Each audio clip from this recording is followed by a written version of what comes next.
Hi, I'm Norman A. Hood, financial advisor and host of the Exit Plan Show. I interview America's top advisors, like today's guest, Stewart Welch of the Welch Group in Birmingham, Alabama, to help business owners enjoy more personal freedom, grow their companies faster, and transition ownership seamlessly when the time comes.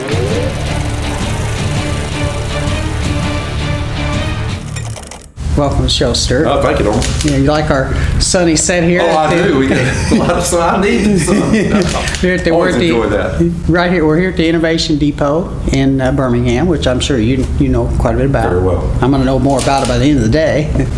We're going to start out, and I'm just going to have you introduce yourself to our guests. Tell a little bit about your background and your career path up until now.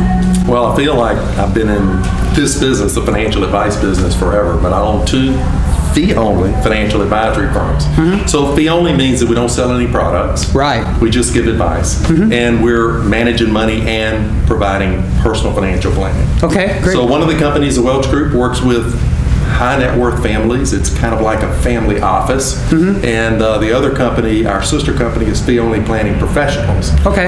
Excuse me. Mm-hmm. And it works with families that are trying to build up a lot of wealth. Okay. So there are a lot of young professionals there. Mm-hmm. I think the key in the sister company, fee-only planning professional, which is really unusual, is that, yeah. Well, the main thing is that it has no minimum fees. And I started it 15 years ago out of frustration. As a fee-only financial advisory firm, typically you have minimums. The Welch Group certainly has a minimum. Mm-hmm. And we'd get referrals in from typically clients, sometimes from professionals. And mm-hmm. If they didn't meet that minimum, we referred them out to other fee-only financial advisors. And quite frankly, we weren't getting good feedback. Mm-hmm. And then one time I got some really bad feedback. And so I said, I'm going to start a company that is going to be fee-only mm-hmm. and never have a minimum. Yeah. So if somebody's looking for impartial advice, they're going to have a home. That's great. So we do financial planning on an hourly basis there. Mm-hmm. And then if we're managing money, we're charging a fee for that. Mm-hmm. The Welch Group's working with typically very complex cases, typically complex estate planning cases. And it's a little different business model. It's, again, much more like a family office. Okay. You and I just met. How do you think the people that know you the best would describe you personally? I would say reliable. Okay. And it's that's a good trait in your business. Well, I tell you, my dad told me when I was just really young. He said the key to success, 80% of success, is just showing up on time. Right. And the other 30%, which is 110%, the other 30% is, doing your very best for whoever it is you're working with. It's working hard. It is being the very best person that you can be, and really just doing the right thing all the time. Okay. Yeah, that makes sense. I think you've already told us what the Welch Group does, so I won't rephrase that question a different way because you've covered that really well. What do you think differentiates you from some of the other wealth managers in the Alabama area? Well, Norman, I think the first thing is we have a proprietary investment process that we're very happy with. We also have a proprietary financial planning process called the Wealth Management Index, which is extraordinarily thorough. But I tell you what I think really differentiates us from most of the other people that are particularly in the investment management business is that we are legal fiduciaries. So 85% of the people, and most people don't know this, but 85% of the people that are managing your money are not fiduciaries. Right. In fact, they have a fiduciary responsibility to their employer. We think this is really critical. So we take that fiduciary responsibility very seriously, and what it means is by law, we must put the client's interest ahead of our own. And you know this, when you're working with a CPA, they have a fiduciary relationship with their client. When you're working with an attorney, they have a fiduciary relationship with the client. If you're working with a physician, they have a fiduciary relationship to the patient.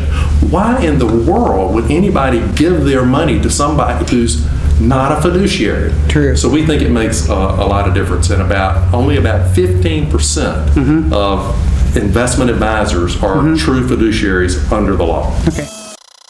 How somebody check that out, like a client? Well, I think the best way to do it is just to ask. And Okay. what I like to do is say ask on paper.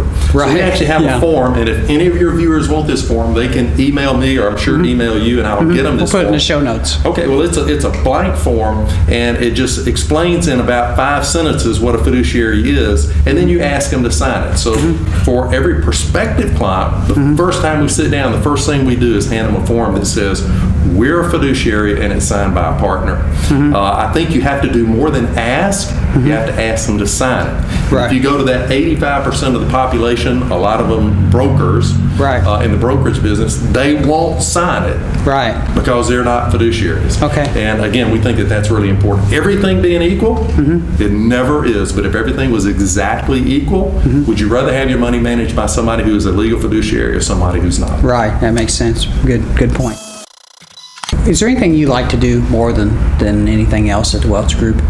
Well, I'll tell you, the thing that's great about the Welch Group is I have tremendously talented people there, and they're literally running the company.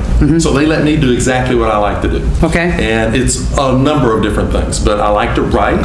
So I write a weekly column, been doing it for, 15, 20 years. I've written a number of books, so I've had books published. I also love working with prospective clients. I love meeting new people and finding out what their issues are, what their concerns are. I love working with existing clients in the more complex areas. So we have all of our advisors are obviously thoroughly experienced in financial planning, but they all also have drilled down expertise where they have taken the time to really study a particular subject. Mine happens to be estate planning. So, and I've written 2 books on estate planning. And so that's an area when we do estate planning for a client, I'm the one that runs that section. Okay.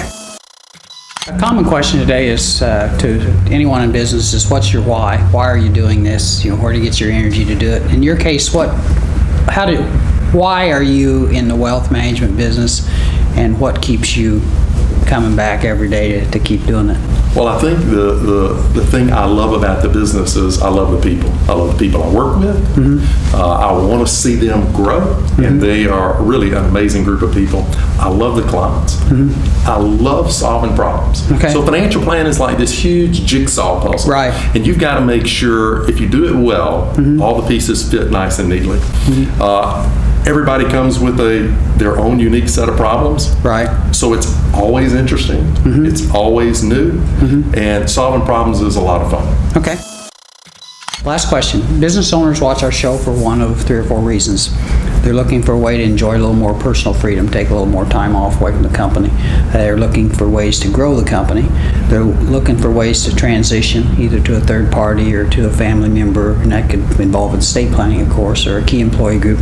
And then the last thing we're finding for business owners is lots of times they're in need of advice on how to redefine their purpose in life, because their identity's been tied up in their company, and now all of a sudden they're transitioning the company, maybe taking cash out, coming to someone like you to manage the money, but now they're wondering, what am I going to do now? I mean, I used to manage my company, now I have Stewart managing my money. What am I going to do? So if you could give them a tip in any one of those 4 areas, what do you think it would be? Well, let me go to managing the company. Okay. So I think the main thing is you want to think of your company in long term. So most people get so stuck in the day-to-day that they just live in the day-to-day. And what we tell people to do is we want you to think really long term. What is the end plan? What is the game plan? For a lot of people, that will be an exit plan. And they go, what's the best way to get from where I am to that exit strategy? And the advice I give people is to run your company like it's a Fortune 500 company. Okay. That changes everything, because most people run their company like it's a mom and a pop. Yeah. And they're paying personal expenses out of it. Sometimes they take in a salary, sometimes they don't. They kind of take the money in and at the end of the year or whenever they decide they want to do that. When you change it and say, I'm going to run it like a Fortune 500 company, it forces you to realign everything. You want to get financial reports right after the end of the month. In my company, if I want it, 2 days at the end of the month, I can have full financial reports on everything.